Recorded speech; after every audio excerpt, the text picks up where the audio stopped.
风台杜苏芮特别挖金，唔过2亿，伫咧高雄港外海沉去的货柜船，到今日下晡3点时阵，也有200外货柜无浮起来。高雄的港务分公司调动相关的机构，希望明仔载会当总解处理起来。另外，高雄也预告讲，这拜三时啊，雨水会增高，已经把这下水地的水量先抽起来，避免风台时阵造成淹水。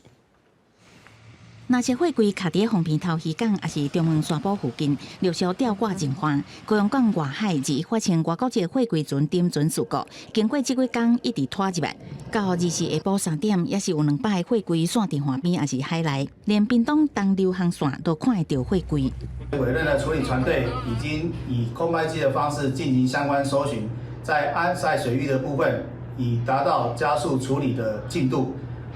那对于在岸际的货柜，也调派车辆尽速加强吊水的作业。为了确保港口甲海域安全，内政部长林佑昌要求这2天要赶紧把货柜拢吊起来。港务公司调动中南部相关人力甲设备加紧作业，因为风台杜苏芮渐渐挖近，台东24早起大涌一直线，沿海已经看到2米悬的海涌。往回人数甲离岛航班25开始停航3天，一寡游客嘛提早坐船倒来本岛。因为他船明天停驶。太古无风台来，隆的这块。台东已经有3年外无风台侵袭，富港渔港有渔民烦恼风台会甲船吹甲变去，也是吹上花，所以赶紧请吊车甲渔船吊起来防范。除了海上封闭，因为风台暴风khu会影响中南部，高雄市政府2025至27的山区总雨量会达到600至900毫米，嘛赶紧加强应变。早上呢，我们也进行了